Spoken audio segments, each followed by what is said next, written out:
Muy bien, pues ya pasaríamos a empezar. Buenos días a todos. Gracias por uniros a este webinar sobre inteligencia artificial en la gestión de energía. Estamos aquí en representación de Spacewell Energy.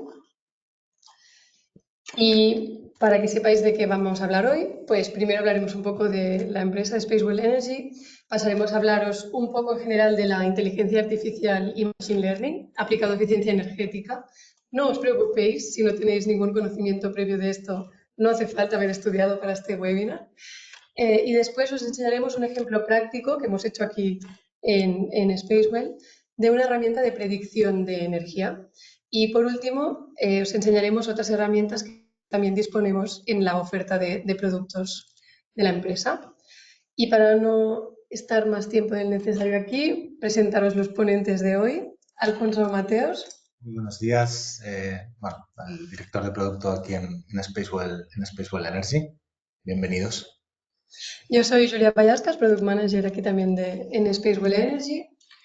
Y yo soy Roger Marcos, llevando las ventas en Spacewell Energy. Por tanto, gracias Julia por la presentación. Me toca a mí, ¿no? Vale. En esta ocasión hago de telonero, ¿vale? Porque en otras me ha tocado ser el protagonista, pero en esta ocasión soy actor secundario y realmente pues una breve introducción a la compañía, ¿no? Para los más viejos del lugar, que sabemos que los hay, y las hay, ¿no? en la audiencia, Spacewell Energy, hace unos años aún Dexma, ¿no? Los que nos conocéis, pues ya hace más de casi 20 años estamos en el sector, ¿no? Pero ahora ya englobados en un grupo empresarial mucho mayor y que abarca más aspectos aparte de la energía en los edificios y en las instalaciones. Spacewell es una compañía actualmente con 280 empleados, fundada en 1989, con oficinas alrededor de Europa y fuera de Europa también, en India, ¿vale? Con más de 5.000 clientes, más de 100.000 edificios gestionados, ¿no? Hemos llamado aquí edificios inteligentes, ¿no? Solo a nivel de energía, pero también de gestión de los espacios, mantenimiento y de los activos propios de los edificios, ¿sí? Y con más de 2 millones de usuarios de las plataformas de los distintos productos de Spacewell.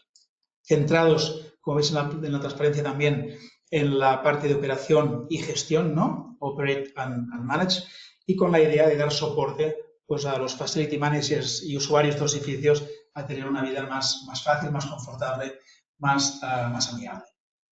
Pero a su vez, Spacewell forma parte del grupo Nemetschek.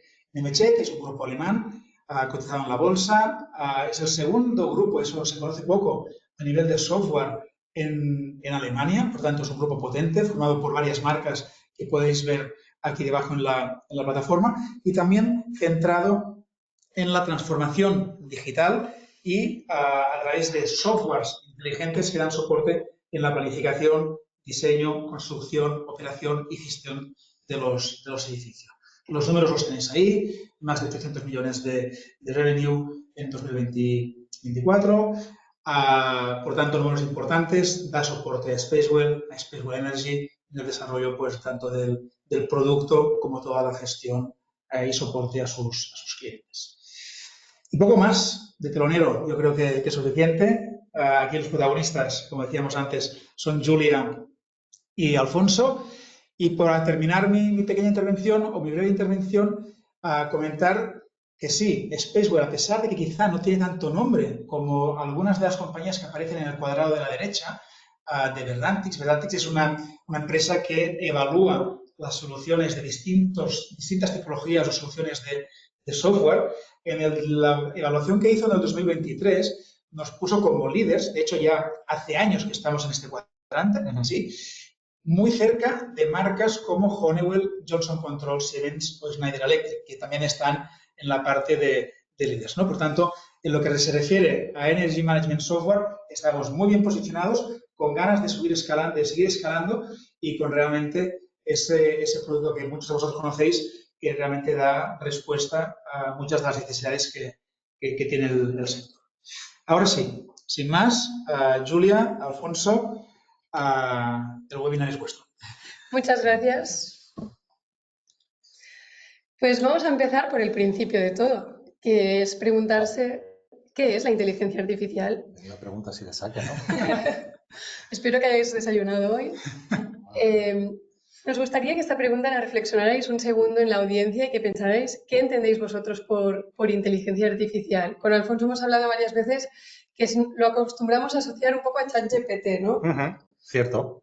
Al menos es cuando ha explotado, ¿no? Cuando todos lo hemos empezado a incorporar de forma consciente en nuestras vidas. Claro, de hecho, te da la razón Google, porque en Google Trends se puede ver cómo la subida de interés, esto está en porcentaje, de la inteligencia artificial empezó exactamente con el lanzamiento de ChatGPT, pero nosotros sabemos que ya había varias aplicaciones de inteligencia artificial antes. Bueno, de hecho, llevamos ya unos añitos, ¿no?, trabajando con la inteligencia artificial, incluso en Spacewell Energy. Pero sí que es cierto como que en ese momento parece que todo despertó. Sí, y no solo despertó a nivel del público general, sino que si buscas en Google, filtrando por noticias de 2024 que hablen de inteligencia artificial, aparecen ni más ni menos que 577 millones de resultados. O sea, realmente se ha escrito de todo, y yo no sé vosotros, pero se ha escuchado cosas que, bueno, que parecía que estaban bien, pero un poco barbaridades también. No sé qué os han llegado a veces. Aquí ponemos algunos ejemplos de periódicos alrededor del mundo, pero se ha dicho desde que perdemos el trabajo hasta que se hará todo solo, que la IA lo hace todo solo. Todo. La verdad es que poner un poco de criterio, un poco de orden a todo este ruido que hemos tenido durante los últimos 2 años es un poco el propósito también de este webinar, ¿no? Que hay de cierto, que no, y cómo le podemos sacar al final provecho a toda esta tendencia. Totalmente. Y esperemos que aprendáis algo también con nosotros hoy. Pues ahora hemos hecho un poco una introducción así genérica, pero queríamos daros un poco de contenido más real, ¿no? De qué es la inteligencia artificial. Es un campo de la informática centrado en crear sistemas capaces de imitar la inteligencia humana. Interesante. Claro, si hablamos de ChatGPT, lo que está imitando o intentando mimetizar sería la capacidad de hablar o de entender lo que te dicen y razonar la respuesta. Esa sería la parte de inteligencia artificial. No sé si te ocurre otro ejemplo. Bueno, yo creo que uno de los que estamos más acostumbrados, y a veces puede parecer que no tiene inteligencia artificial, pero cada vez la tiene y mucho más, es por ejemplo el GPS del coche, ¿no? O sea, al final, hasta ahora un copiloto nos estaba mirando y una cosa es una ruta preestablecida, pero cuando tienes que variar, cuando reacciona al tiempo real del tráfico, etcétera, al final hay una inteligencia artificial detrás que simplemente nos dice gira a la izquierda y dejamos de pensar porque hay una inteligencia que está actuando por nosotros, ¿no? Que nos está guiando. Son ejemplos a los que estamos muy acostumbrados y no les hemos dado como tanto bombo, ¿no?, como a ChatGPT.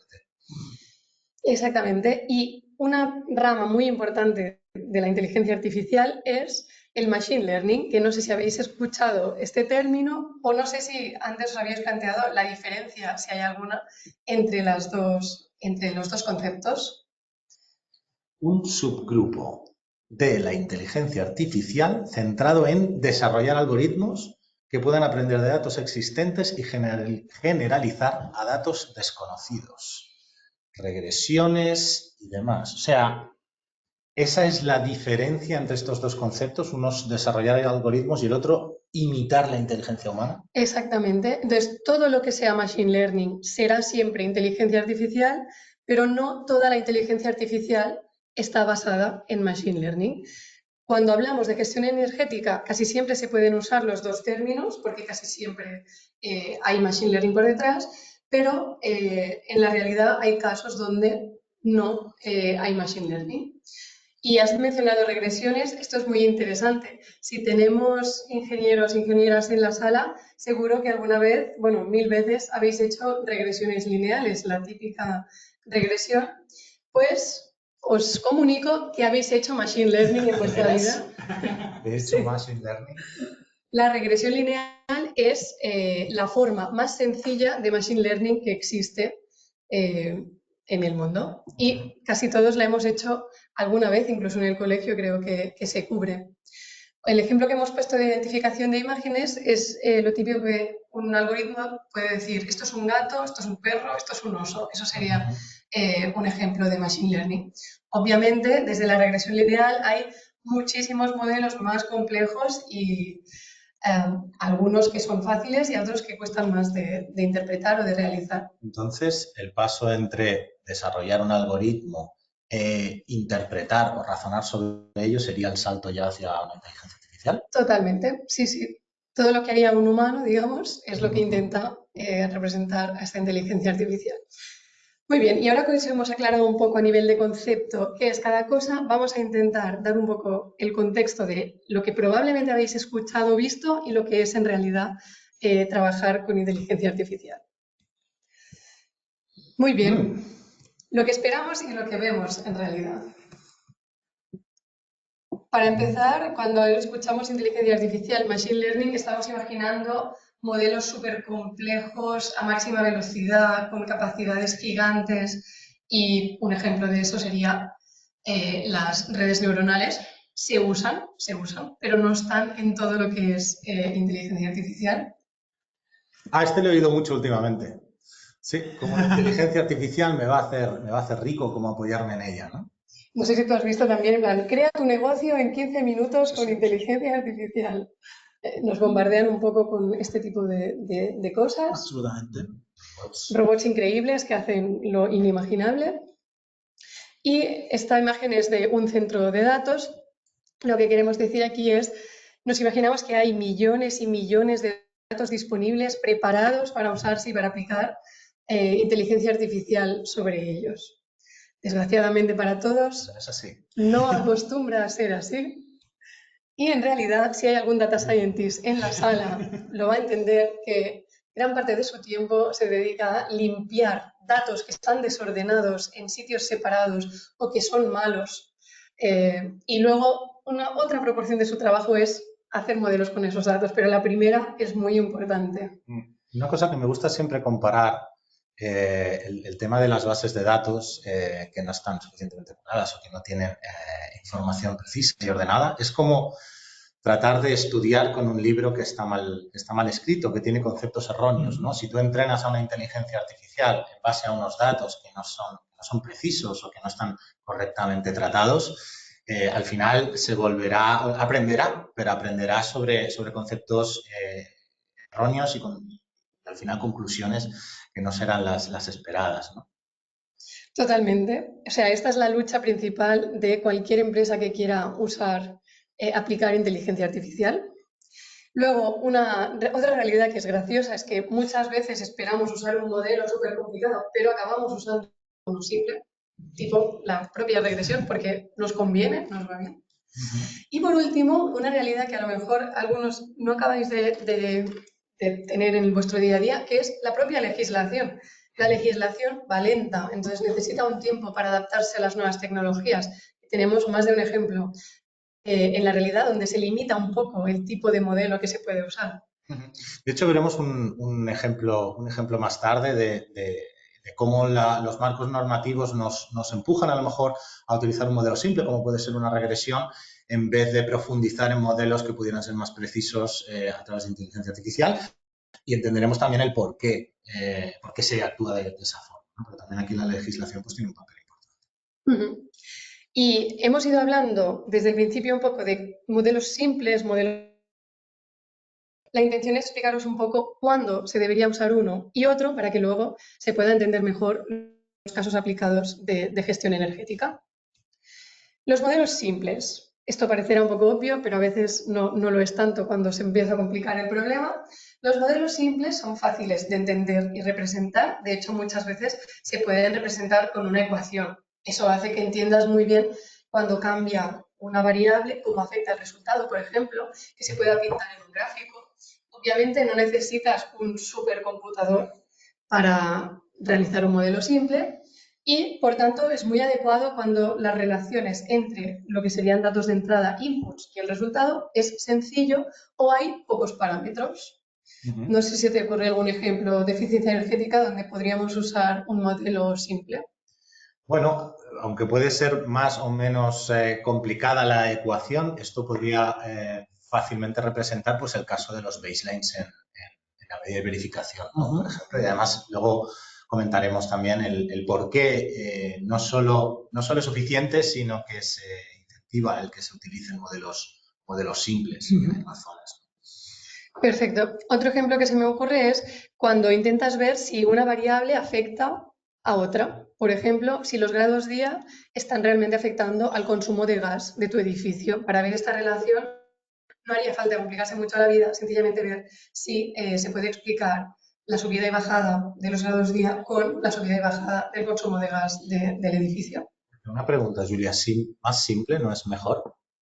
Más simple es mejor, es una muy buena pregunta. Más simple será mejor cuando se cumpla la última condición que está puesta aquí en el slide, o sea, que la relación sea simple entre entrada y salida y haya pocas variables, pero habrá varios casos, y en eficiencia energética pasará a menudo, donde será necesario complicar esta relación, sobre todo porque hay muchas variables o porque hay muchas cosas a tener en cuenta. Ahí es donde entraría el uso de los complejos. Obviamente, un modelo complejo te puede dar mejor precisión, que depende del caso y si es crítico o no, puede ser absolutamente indispensable.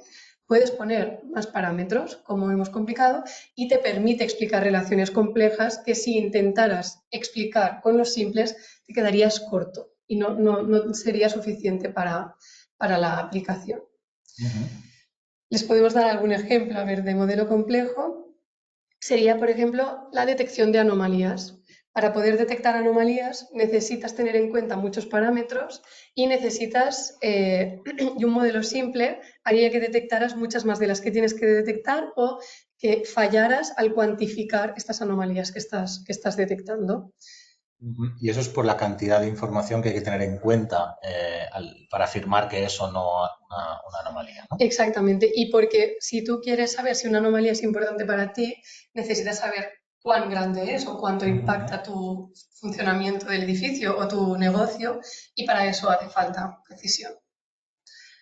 Vale. Muy bien, pues no os preocupéis que esto no será una clase de 1 hora de modelos. Pasamos ya a lo que probablemente os interesa más, que sería casos reales de eficiencia energética. Generación de líneas base. Este me gusta mucho porque además, bueno, los que conocéis Spacewell Energy sabéis que tenemos un módulo muy potente de medida y verificación, así como una aplicación de generación de líneas base. Y uno de los casos que comentábamos al principio de modelo simple es la generación de líneas base para la medida y verificación. ¿Por qué? Porque fomentamos un modelo simple cuando quizás un modelo más complejo incluso podría ofrecer una mayor precisión, un menor error. Es básicamente porque en el protocolo de medida y verificación, en el IPMVP, una de las cosas que se fuerza o que se premia es que esa fórmula sea auditable, sea suficientemente simple como para que sea descrita a través de una ecuación. Los ingenieros a cargo del proyecto puedan actuar sobre ella de forma más o menos predecible y sea auditable y sea entendible, ¿no? Entonces, aquí un modelo de inteligencia artificial más tipo caja negra, que no es fácil de entender por un humano, no permitiría realmente la interpretación, modificación y compartir para que un tercero pueda, por ejemplo, evaluar esa misma fórmula en un Excel o en la herramienta que le parezca más apropiada, ¿no? Entonces, aquí es un claro ejemplo donde el marco normativo, la legislación o el propio uso fomenta más el que sea simple, suficientemente preciso, pero a la vez, pues eso, auditable, compartible y entendible por los humanos, ¿no? Y es en beneficio del propio proceso de medida y verificación para que podamos realmente entender lo que nos están proponiendo y los ahorros sean algo un poco más intuitivos, ¿no? Sí, aquí solo añadir, Alfonso, que respecto a la generación de líneas base, hace años ya que estamos trabajando con ellas para, por ejemplo, implantar la ISO 50001, ¿no? Y hacer el seguimiento, pero ahora, desde hace 1 año y medio, ¿no? Con los CAEs, ¿no? Los certificados de ahorro energético, pues realmente también es una necesidad de hacer esa demostración de que el ahorro es lo que es, ¿no? Y de manera simple y comprensible. Y tenemos experiencias reales, ¿no? De que realmente la plataforma está dando esa fiabilidad y simpleza o simplicidad, ¿no? Para poder entender lo que se está exponiendo, ¿no? Y solo un comentario más. Que sea un modelo simple no quiere decir que sea sencillo crearlo. Todos hemos estudiado, algunos más o menos, estadística, pero yo ya no me acuerdo de lo que hice en la universidad. No es mi área de experiencia, digamos, entonces exponerse a tener que usar estadística para crear un modelo, pues no es algo que a mí me sea especialmente sencillo. Entonces, disponer también de herramientas que nos ayuden, a pesar de que sean modelos simples, a hacerlos con precisión o con la mayor precisión posible, pues es también importante. Muy bien. Otro caso de uso muy presente en eficiencia energética es la predicción de consumo o generación de energía. Esto aplica a muchos sectores, como el propio mercado eléctrico, pero también puede aplicar a nivel operativo de un edificio, sobre todo cuando hay instalaciones de placas fotovoltaicas. En este caso, hay que tener en cuenta varios parámetros. Hay que tener en cuenta el comportamiento histórico, hay que tener en cuenta información de calendario, por ejemplo, si es un colegio en agosto que esté cerrado, meteorología, sobre todo cuando hay plagas solares, y otros que se me ocurre, por ejemplo, en industria, donde es muy relevante tener en cuenta la producción para explicar el consumo que se está generando. Aquí empezamos a complicar un poco más. Aquí un modelo simple probablemente se quedaría corto, porque es mucha información a tener en cuenta y si se quiere usar esta predicción para tomar decisiones operativas, hay que tener precisión. Entonces aquí nos iríamos más al lado derecho del espectro de complicación, digamos. Y después os explicaremos un poco en más detalle la herramienta de predicción que hemos lanzado hace poco. Wow, detección de anomalías.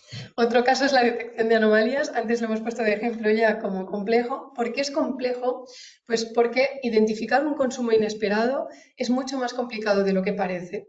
Para saber qué es un consumo inesperado, hay que saber qué es el consumo esperado y el consumo esperado depende de muchas cosas. La lógica es un poco parecida a la de la predicción, pero aquí además hay la complicación añadida de cuantificar exactamente este desvío sin dar falsos avisos, obviamente. Y para esto al final se necesita información de contexto. Todos los que hayáis tratado de identificar oportunidades de ahorro, de identificar consumos anómalos, sabréis que un consumo alto un cierto día puede ser una anomalía o puede tener una justificación, ¿no? Entonces, el contexto de por qué ese consumo es correcto o no, o mejorable, pues es clave también. Entonces, por eso se requiere también de modelos más complejos. Exactamente. Y por último, hemos puesto una categoría un poco amplia, que es entender en general el comportamiento de los edificios. Aquí haría falta hacer modelos y patrones de los edificios y esto nos desbloquearía muchas cosas. Por ejemplo, ver el potencial de mejora de edificios al salirse de estos patrones que entendemos. También se podría ver si un edificio se está comportando de forma extraña y valdría la pena a lo mejor visitar ese edificio para cambiar algún tipo de equipo, y esto a lo mejor es el caso más complicado de todos, porque hacer un modelo que realmente represente bien unos edificios, poder comparar edificios o poder intentar ver oportunidades de ahorro es bastante complejo y probablemente requeriría varios modelos relacionados unos con otros. Muy bien, pues espero que nos estemos ametrallando un poco con información y que hayan quedado claros estos 4 casos de uso. No iremos en detalle con todos para que no dure este webinar lo que vendría a ser 2 horas. Entonces, nos vamos a centrar en la herramienta de predicción que hace poco que hemos lanzado. Lo que os queríamos enseñar es, nosotros empezamos a desarrollar esta herramienta. Esta herramienta venía basada con modelos complejos de Machine Learning, complejos en el sentido de que no se pueden representar con una ecuación, ¿no? Actúan un poco como caja negra en este sentido, y algunos clientes nos explicaron que les generaba dudas el hecho de no poder ver exactamente cómo era el modelo, con razón, porque al final eso hacía que no pudieran controlar muy bien qué estaba incluido exactamente, cómo se tenía en cuenta cada variable, etc. Entonces, nosotros desde Spacewell Energy lo que hicimos fue comparar varios modelos entre ellos para entender qué efecto hacía usar modelos simples versus complejos en el resultado. Para ello, evaluamos 12 meses de consumo eléctrico de un edificio real e intentamos hacer la predicción de esos consumos usando 4 modelos diferentes. El más simple, regresión lineal de grado 1, el siguiente más simple, una regresión pero de grado 2, y luego cogimos de los modelos que estaban ya incluidos dentro de la herramienta, cogimos 2, el que daba mejores resultados y el que daba peores resultados. ¿Por qué? Porque veréis después que no se puede decir, vale, voy a elegir un modelo y lo voy a usar para todo. Porque los modelos, aunque sean complejos, no siempre tienen que funcionar para absolutamente todos los casos. Entonces, nosotros en esta herramienta de predicciones tenemos 14 modelos. Pues de estos 14 cogimos el mejor y el peor y los comparamos. ¿Cómo se pueden comparar? Mirando el error de predicción de cada uno de ellos. Solo aclarar que obviamente menor error significa mejor predicción. Esto va un poco como al revés. Vale. Lo que veis aquí es, clasificamos los 4 modelos de mejor a peor a nivel de predicción para cada uno de los meses del año, para cada uno de los 12 meses de consumo eléctrico. Y fue, la verdad, una victoria aplastante del mejor modelo de inteligencia artificial que teníamos incluido en la herramienta. O sea, aquí lo que estamos viendo es que para cada mes de consumo predecido, ¿no? Predecido, no es la palabra. A la predicción de consumo para cada mes, en todos los meses, la mejor predicción es la que ha dado el mejor de los 2 modelos de inteligencia artificial seleccionados. Se seleccionó el mejor y el peor. Sí, pues el mejor modelo de inteligencia artificial ha dado siempre, en todos los meses, en todos los casos, el mejor resultado. Claro, es una victoria, como dice Julia, aplastante, ¿no? Y ahí también podéis ver cómo a veces los modelos de regresiones lineales pues están en general todos más abajo, pero a veces se disputan el puesto con la teoría. Sí, y de hecho, si intentamos poner un poco de números, pero que ahora vais a ver la diferencia entre los modelos, el mejor tenía un 28% menos de error que el peor. Entonces, había una diferencia bastante sustancial. De todas formas, os podéis pensar que estos números me los he inventado yo y que lo he puesto aquí bonito en un PowerPoint. Una cosa que hay que tener en cuenta es que si nosotros miramos estos 4 modelos, la tentación que podemos tener es de querer usar el primero o el segundo, sencillamente porque esto lo entiendo. Entonces, aquí entra un tema también de confianza sobre las herramientas de inteligencia artificial, que a veces, especialmente los ingenieros, tendemos a querer controlarlo todo, pero hay un 28% de mejora o de reducción del error en el hecho de confiar en una herramienta de inteligencia artificial versus lo que yo realmente puedo entender. A veces, bueno, pues que podemos asumir que hay formas mejores de las que nosotros somos incluso capaces de entender o de plasmar en una ecuación, ¿no? Total, total. Y realmente un 28% es mucho, pero por si hubiera alguna duda, os lo vamos a enseñar gráficamente, que aquí se entiende un poco mejor. Obviamente, uno de los meses, no vamos a enseñar los 12 meses, este es el mes de octubre, y estos son los 4 modelos. Y entonces nos vamos a fijar en algunos detalles de este mes de octubre. Entonces, el de arriba es el consumo real. Correcto. Y los 4 de abajo son las predicciones de cada uno de los modelos de cómo sería el consumo real una vez suceda. Exactamente, exactamente. Entonces vamos a fijarnos en algún detalle. A principio de mes vemos como hay un día donde hay un consumo bastante estable horizontal con un pico muy alto. Si vemos los 4 modelos de abajo, vemos como el de arriba a la izquierda realmente consigue mantener un nivel bastante estable al principio y luego hace un pico. No consigue llegar a 160, pero representa bien el pico. Y vemos que los otros modelos realmente van un poco perdidos, lo que queríamos decir perdidos. No consiguen reflejar la realidad de este movimiento de consumo. Pensemos que si hay fotovoltaica aquí afectaría bastante no ser capaz de prever este consumo estático o esta subida. Y luego hay un fenómeno interesante, los domingos, estos son domingos, que hay como un pico pequeño de consumo, luego consumo estable y luego otro pequeño pico de consumo. Si miramos los modelos de abajo, el único capaz de encontrar estos dos picos, principio y final, es el de arriba a la izquierda. Los demás otra vez van un poco perdidos. Entonces, ¿qué es muy importante de este gráfico? Es ver que el de arriba a la izquierda es capaz de hacer una forma un poco más compleja porque realmente consigue seguir más lo que serían picos de la realidad, y los demás suenan más como un poco un sinusoide, ¿no? Suenan más como una curva realmente perpetuada en el tiempo.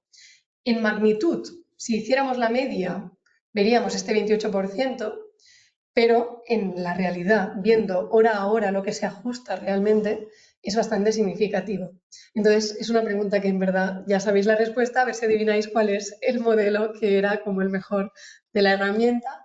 Pues es obviamente el de arriba a la izquierda y los demás son los otros tres. Es muy importante aquí ver que el peor modelo de IA, que es un modelo complejo que no podemos representar, es igual de calidad que la regresión. O sea, que no siempre que os digan, no, esto tiene un modelo de IA porque hace falta, es el mejor. O sea, es muy importante tener un abanico de modelos y elegir el que toque. Es imposible que el mismo modelo sirva para todos los casos, para todos los sectores y para todos los edificios. Aquí vemos que para elegir el peor de IA es mejor hacer una regresión lineal de grado 1. El resultado será lo mismo, lo entenderemos mejor, etc. Pero si dispones realmente de este abanico, es mejor elegir, bastante mejor, el de arriba a la izquierda. Y aquí, pues con lo que estábamos comentando hace un momento, ¿no? La tentación de querer entender el modelo o de poder plasmarlo con un modelo más simple, más reconocible, como las dos regresiones de la derecha. Bueno, es que claro, es que esta imagen es tan impactante que es que el modelo que nos ha dado la mejor IA, en este caso, el mejor modelo, es que refleja, o sea, es que yo podría identificar, incluso podría confundir ambas curvas. En cambio, es muy evidente que no puedo hacer una operación de un edificio precisa con el resultado de las otras predicciones, ¿no? Entonces, ya no es un tema solo de si el error es mayor o menor o si en media las cifras dan.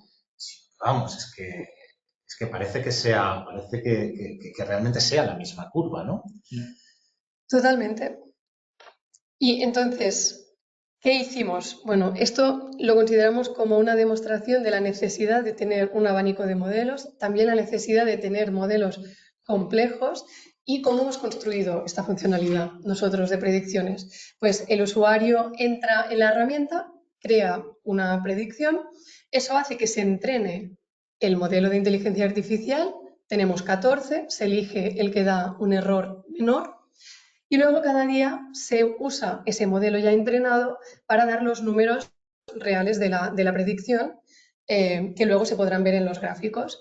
Esto es muy importante en general cuando se hacen productos de inteligencia artificial. Es el último paso que pone aquí, se evalúa la predicción. Esto los usuarios no tienen por qué ni verlo, pero es muy importante monitorizar que lo que se está haciendo bien. Y eso tiene que hacerse por detrás para evitar dar resultados que sean erróneos.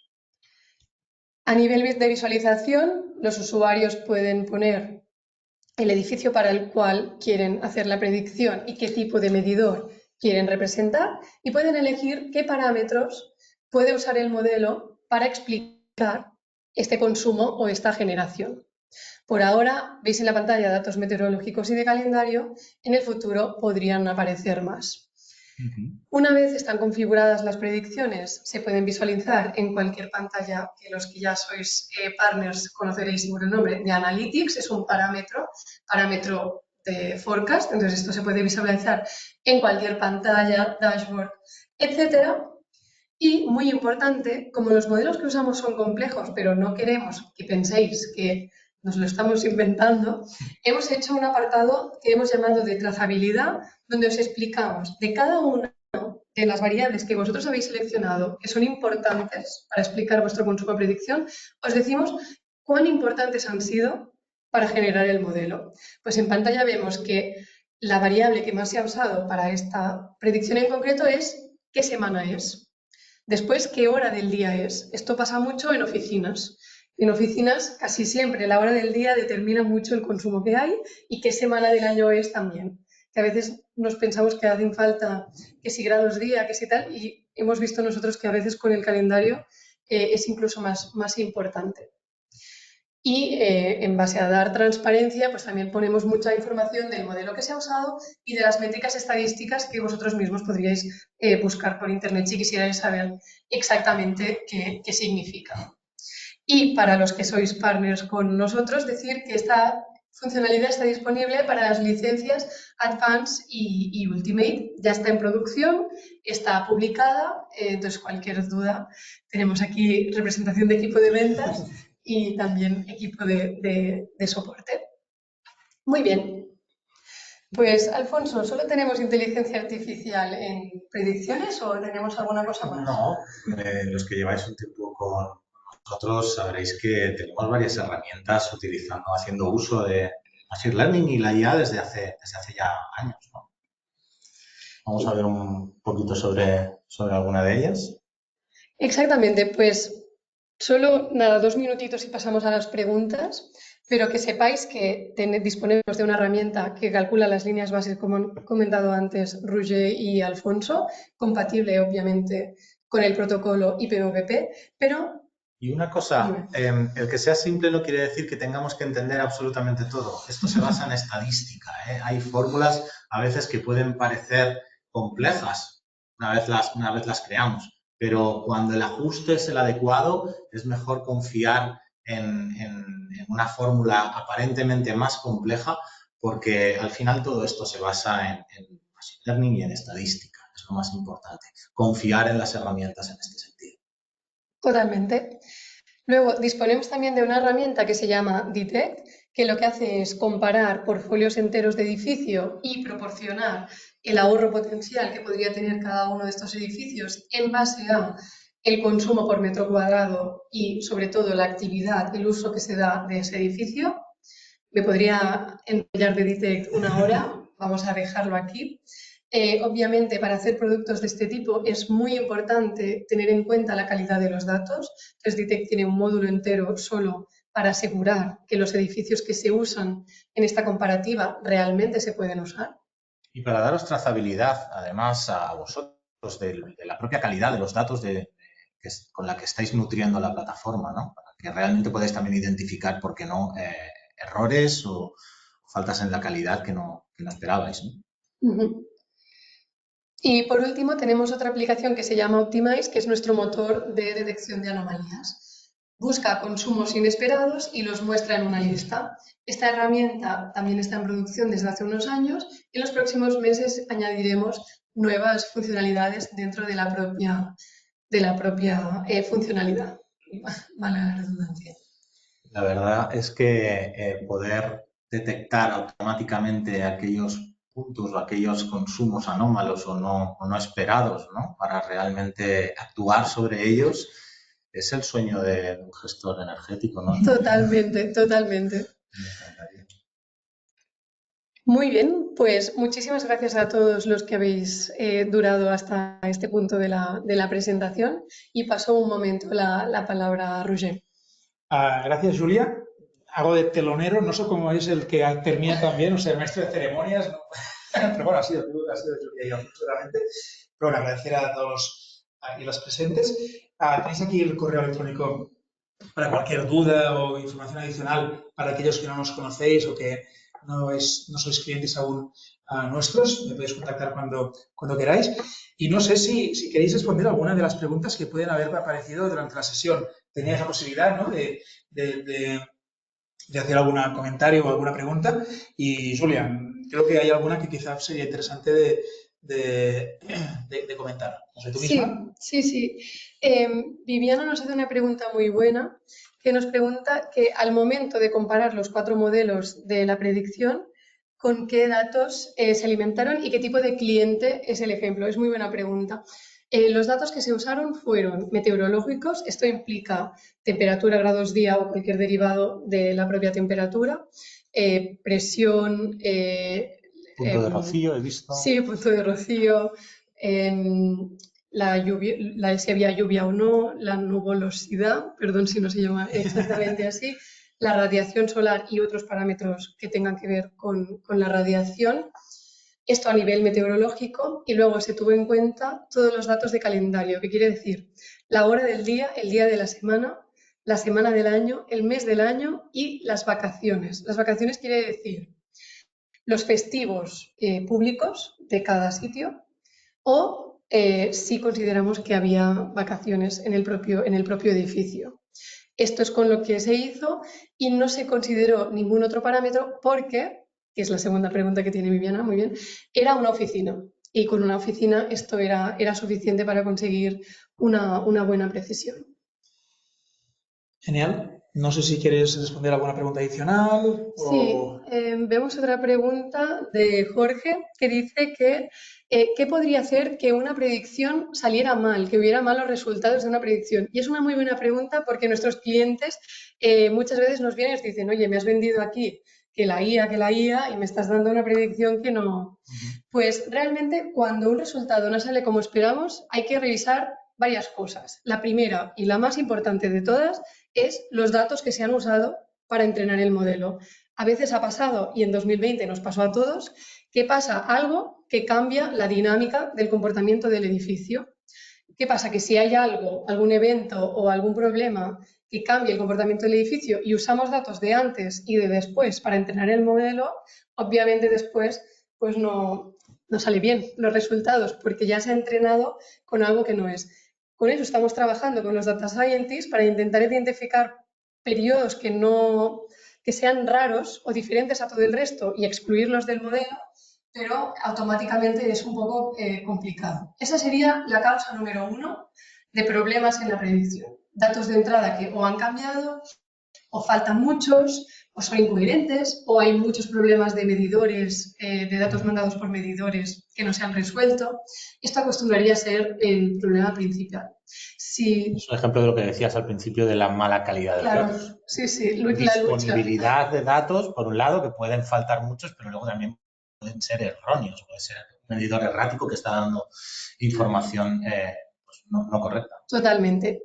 Y si viéramos que los datos que tenemos están bien, la segunda razón más probable sería que no estamos teniendo en cuenta los parámetros que realmente explican el consumo o la generación de ese edificio. Por ejemplo, lo que hemos dicho antes de industria.